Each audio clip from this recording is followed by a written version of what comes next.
Oke, bismillahirrahmanirrahim. Em, Sekarang kita akan belajar bagaimana mencari tendensi sentral ya. Em, Tendensi sentral itu adalah posisi skor dalam sebuah kelompok. Ya, bagaimana posisi skor dalam sebuah kelompok. Contoh ya, misalnya ada em, contoh mungkin mudah ya, misalkan indeks korupsi ya, indeks korupsi em, atau jangan indeks kebahagiaan di sebuah negara gitu ya. Nah, itu kan dia mengukur dari beberapa orang di sebuah negara, kemudian dilihat tendensi sentralnya, kecenderungan masyarakat di sebuah negara itu skornya di mana gitu ya. Sehingga em, digeneralisir ya sebuah populasi dalam sebuah skor.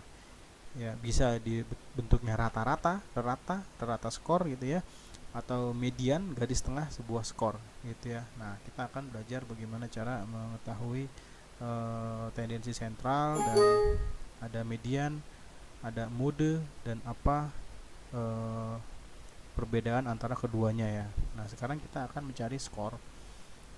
Ini ada sebuah subjek ya, kita anggap ini mahasiswa lah ya, mahasiswa. Nah, kita ingin tahu berapa skor kebahagiaan dari skor ini. Ini skornya ini bergerak dari misalkan 1 sampai 50 ya. 1 sampai 50 skornya itu ya, skor standarnya. Kita ingin tahu di subjek yang kita punya ini tendensi sentralnya ke skor berapa ya. Ya, itu bisa dengan cara pendekatan mean ya, rata-rata. Nah, kalau pakai Excel kan tinggal average ya. Average, kemudian kita blocking, kita selecting kolomnya. Nah, ketahuan ya 34,2, artinya di skor kebahagiaan pada subjek kita adalah 34,2 per 50 ya, atau dari 1 sampai 50 skor kebahagiaannya adalah 34,2. Nah, itu posisi tendensi sentral yang disebut dengan tendensi sentral, kecenderungan tengah untuk mengeneralisir sebuah skor sebuah populasi gitu ya. Nah, ada dua pendekatan. Yang pertama dengan cara mean score, yang kedua dengan cara median. Apa itu mean score? Mean score adalah garis tengah ya, garis tengah. Jadi kita melihat skor dari sebuah um, kelompok melalui median itu garis tengah, mean itu dari rata-rata ya, rata-rata. Nah, dan keduanya memiliki pendekatan yang berbeda ya, antara mean score dan median score gitu ya. Antara mean score dan median score itu punya pendekatan dan makna yang berbeda. Mean itu rata-rata ya, rata-rata. Median itu garis tengah ya, garis tengah. Misalnya ya ada sebuah subjek 10 orang gitu ya. Nah, lalu misalkan ada nilai kuliah dari 1 sampai 100, berapakah minnya, berapakah mediannya. Nah, median tuh garis tengah, artinya orang kelima ya, orang kelima ini urutan kelima ini nilainya berapa. Nah, itulah median, urutan kelima, karena di tengah ada posisinya ya.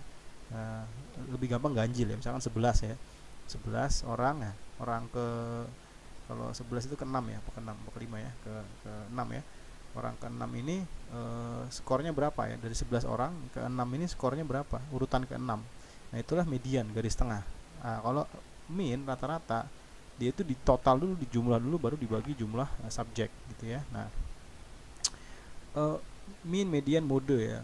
Mean rata-rata, kalau di Excel pakainya average ya, dengan menggunakan average. Tadi sudah kita lihat ya, ini 34,2 adalah nilai daripada rata-rata seluruh kelompok gitu ya. Nanti kita akan lihat bagaimana kalau ada gender, laki-laki rata-rata berapa, perempuan rata-rata berapa. Kita akan coba pakai Excel SPSS ya, yang lebih mudah gitu ya. Nah, ini minnya 34,2 skor kebahagiaannya pada subjek yang kita punya. Nah, median, mungkinkah median itu memiliki skor yang berbeda ya? Bisa saja berbeda, bisa saja berbeda. Kita coba median ya, median, kemudian kita 33, beda 1 poin ya, beda 1 poin, 1 poin lebih. Ini bisa berbeda antara min dan median, ya, beda antara min dan median. Nah, ada lagi namanya mode. Mode adalah skor terbanyak, ya, skor terbanyak. Ini mode ini cocok untuk skor yang tidak terlalu jauh rentangnya, ya. Misalkan hanya ada tiga skor, 1, 2, dan 3. Nah, mana yang orang paling banyak pilih, 1, 2, atau 3, atau 4 gitu ya. Itu cocok pakai mode, ya. Pakai mode itu sangat cocok, ya. Misalkan contoh, ada sebuah populasi di sebuah desa, mana desa ini kebanyakan golongan darahnya apa sih. Nah, itu pakai mode cocok gitu, pakai mode cocok. Data nominal seperti itu cocok. Apakah yang keluar angkanya adalah golongan darah yang seperti apa gitu ya, itu sangat cocok pakai mode, ya. Kalau ini tidak cocok, sekalipun bisa saja, ya, angka keluar terbanyak yang mana bisa saja keluar mode 43. Tapi kan tidak menjelaskan posisi kelompok itu kalau mode, karena nggak cocok datanya, ya. Dia adanya di 43. 43 adalah jumlah terbanyak, skor jumlah terbanyak. Sebanyak berapa banyak? Cuman 2 kalau nggak salah. 43, ada 2 orang yang memilih punya skor 43, bukan berarti kelompok tersebut skornya sebesar 43 gitu. Maka median atau min ini lebih cocok. Nah, sekarang saya mau ke perbedaan median dan min, ya. Median dan min, apa median dan min, apa kelebihan dan kekurangan. Nah, ini saya punya contoh IPK, ya. Ada 10 mahasiswa punya IPK masing-masing, ya. Kita akan lihat 70% IPK-nya di atas 3, ya. Di atas 70% di atas 3, selebihnya 1, mungkin mahasiswanya nggak aktif dan sebagainya. Coba kita pakai pendekatan min, ya. Kita pakai pendekatan min, kita pakai average, ya. Average. Nah, kita cari. Oke, nah ini ya 2,79. Ini adalah hasil daripada min score. Dibulatkan sama dia, ya. Jangan dibulatkan. Nah, 2,79. Apakah misalkan ada sebuah kelas, wah mereka tuh payah, rata-ratanya 2,79 IPK-nya. Apakah itu informasi yang mewakili sebuah kelompok? Ya tentu saja tidak. Kalau kita lihat 70% di atas 3, ya, di atas 3, Nah, kalau kita pakai median, garis tengah, maka akan lebih informatif. Nah, jawabannya, ya, 3,35 pakai median. Pertanyaannya adalah kenapa bisa seperti ini? Nah, inilah kelemahan min score. Kelemahannya adalah ketika ada skor ekstrim, ya, beberapa oknum dengan skor ekstrim, maka dia akan mengacaukan tendensi sentral sebuah populasi yang sebenarnya. 70% di atas 3, tapi minnya di bawah 3, ya kan? Nah, di sini mengacaukan tendensi sentral. Sentralitas dari sebuah populasi menjadi tidak informatif, ya. Jadi kelas ini, misalkan populasi mahasiswa ini atau kelompok mahasiswa ini, mereka prestasinya biasa-biasa aja atau di bawah rata-rata lah, 2,79, ya, berdasarkan mean score. Nah, itulah kelemahan daripada mean score, ya. Median itu lebih menunjukkan mayoritas, ya, lebih menunjukkan kepada angka mayoritas, gitu ya, angka mayoritas. Nah, kalau mayoritasnya di atas 3, dia akan muncul median, ya, di atas 3, dia menggunakan garis tengah mayoritas, ya, menggunakan titik tengah, gitu ya. Nah, jadi kapan digunakan min, kapan digunakan median? Digunakan min ketika tidak ada skor ekstrim seperti ini, ya. Skor ekstrimnya tidak seperti ini bentuknya. Ketika ada skor ekstrim seperti ini, maka hindarilah penggunaan min, ya, untuk tendensi sentral. Gunakanlah median, itu lebih cocok, gitu ya. Itu lebih cocok, ya. Ya, data-data seperti IPK, ya, ini kan bisa ekstrim, ya. Mungkin terjadi keekstriman, gitu ya. Mungkin terjadi keekstriman yang luar biasa, maka mungkin cocoknya median dibandingkan rata, gitu ya, karena dia ekstrim, ya. Tapi data-data yang tidak mungkin ekstrim, misalkan skornya itu bergerak dari skor yang tidak ekstrim, yang tidak mungkin ekstrim, maka pakai min itu cocok. Nah, pakai mode cocok nggak? Ya, nggak gitu cocok untuk angka-angka yang terlalu spesifik. Angka yang terlalu spesifik, kalau pakai mode, maka dia akan memunculkan mode angka-angka yang kebetulan dipilih beberapa kali gitu ya. Ya, kecuali pilihan jawaban, pilihan skor atau skor dari tiap subjek itu tidak banyak. Misalkan hanya ada 5 skor atau hanya ada 10 skor ya, atau ya 10 skor, 10, 20, 30 sampai 70. Atau dalam di kelas kita bikin soal ada 10 soal ya, dan mereka nilainya 50 ke atas, jadi berarti ada 50, 60, 70, 80, 90, 100. Pakai mode cocok. Mereka kebanyakan dapat nilai berapa gitu ya, itu cocok. Oh ternyata kebanyakan nilainya 70 dan 90. Itu bisa terjadi dua mode. Ya, bisa terjadi dua mode, bimodal. Bimodal ada dua mode.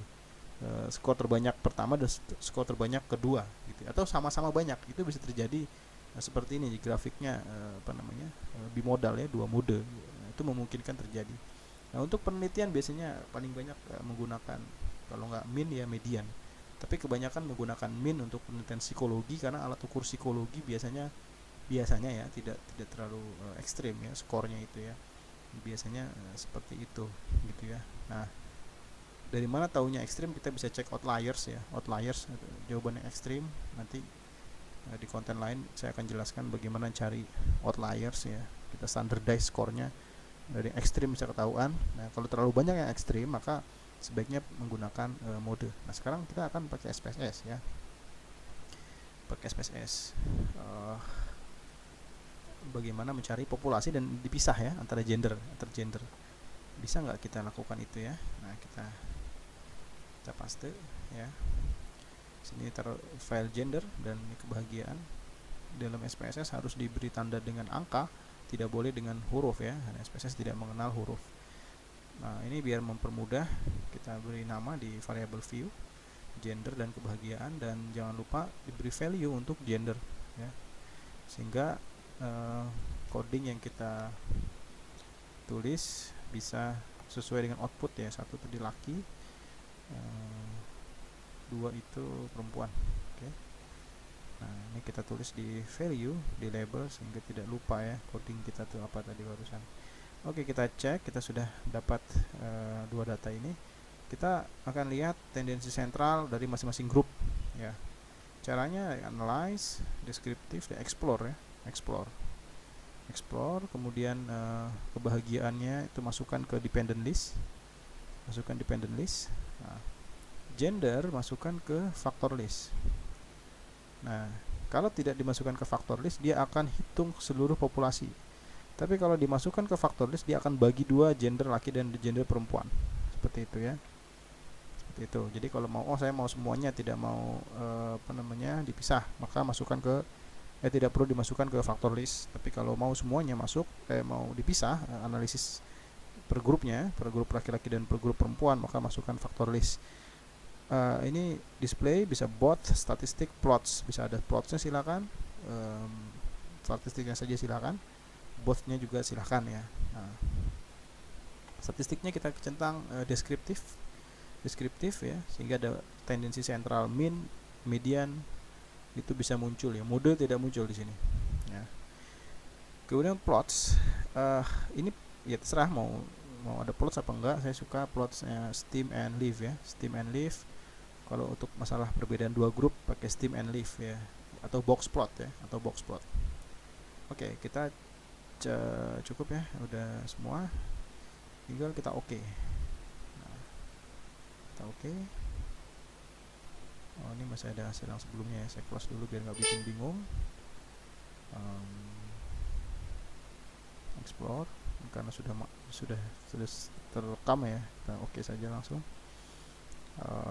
Kita lihat di sini ada semua skornya ya, laki-laki dan perempuan. Minnya 33, perempuan minnya 34 ya. Skor kebahagiaan perempuan lebih tinggi menurut data rekayasa yang saya buat ini ya. Sudah minnya, kemudian ada median, secara median 34 ya. Laki-laki lebih tinggi secara median, perempuan 32. Perempuan justru secara median lebih rendah skornya. Ini sebetulnya lebih tinggi siapa nih kalau min sama median bertolak belakang ya. nanti saya akan jelaskan box plot. Box plot itu sangat menarik ya. Kita bisa ketahuan posisi mayoritas itu seperti apa. Kita bicara mayoritas ya, skor mayoritas kita bisa lihat box plot. Tapi disinilah cara mengetahui tendensi sentral ya. Seperti itu. Nah, minnya ada, mediannya ada, minimum skor ada, maksimum skor ada, ya range berapa range dari minimum ke maksimum gitu ya, ada juga dan sebagainya ya. Kemudian kita bahkan ada standar deviasi ya. Standar deviasi itu merujuk kepada variabilitas atau variasi. Standar deviasi merujuk kepada variasi. Ini berbanding lurus ya, varian dan standar deviasi. Semakin tinggi varian biasanya semakin tinggi juga standar deviasi. Contohnya 101 dia 10, 63 7, artinya laki-laki lebih bervariasi skornya dibandingkan perempuan ya. Perempuan tidak terlalu bervariasi skornya, seperti itu. Nah, sekarang pertanyaan tadi, tendensi sentral antara grup laki-laki dan perempuan sebenarnya banyakan mana sih, lebih tinggi mana secara mayoritas? Saya suka pakai box plot di sini ya, box plot. Nah, di sini kelihatan ya. Dari posisi box plot ya kelihatan bahwa perempuan itu yang kanan ya, perempuan ya, itu memang secara skor maksimum dia kalah. Perempuan skor kebahagiaan maksimum justru dimiliki laki-laki ya. Perempuan malah tidak lebih tinggi. Ini artinya skor maksimum. Ini artinya skor minimum. Ya. Ini juga skor minimum. Itu pertama ya, informasi pertama. Skor maksimum itu justru daripada laki-laki. Dan skor minimum juga ada pada laki-laki. Gitu ya. Nah, ini kenapa tadi saya bilang variasi di kelompok laki-laki lebih tinggi dibandingkan kelompok perempuan ya. Kelompok perempuan. Namun ya, skor kelompok perempuan ya, mayoritasnya itu berkumpul di angka 30 ke atas sampai 40 ke atas ya. Tapi tidak sampai maksimum seperti laki-laki ya. Skor mayoritas berada di sini ya, skor mayoritasnya. Sementara laki-laki skor mayoritasnya justru ada dari sini sampai sini ya, lebih beragam ya, lebih beragam. Median, ini namanya median ya, ini median, garis tengah ini median. Menyebabkan median karena skor laki-lakinya lebih beragam, maka garis tengahnya ketarik lebih tinggi dari perempuan ya. Tapi keseragaman perempuan itu cenderung di skor tinggi. Nah, ini kan informasinya, tendensi sentralnya, informasi tentang tendensi sentral menjadi berbeda sekedar kita melihat min dan mode ya, median maksudnya. Sekedar min dan median ini berbeda informasinya kalau kita melihat box plot ya. Kita melihat box plot artinya apa? Kesimpulan, laki-laki bervariasi, ada yang bahagianya tinggi, ada yang bahagianya rendah, sangat bervariasi ya. Bahagian paling rendah juga laki-laki, tapi perempuan mereka secara konsisten itu skor kebahagiaannya agak tinggi ya. Kan berbeda ya informasinya, menggambarkan populasi secara berbeda. Maka tendensi sentral saya suka menggunakan box plot ya. Nanti saya akan jelaskan lebih detail lagi box plot ini, cara ini skornya berapa sih, ini berapa sih ya. Kan tahu ya median ya, tahuan tadi di atas ada ya median ya. Cuma ini berapa sih skor ini? Ini kita bisa nanti saya akan bikin konten tentang box plot ya, tentang box plot ini, memahami box plot dengan lebih dalam lagi ya. Tapi dari sini kita lihat perempuan secara seragam skornya cenderung tinggi, laki-laki ada yang tinggi dan ada yang rendah. Nah, itu informasi tentang tendensi sentral pada kedua grup yang bisa kita pahami lebih dalam lagi. Nah, itu ya. Terima kasih.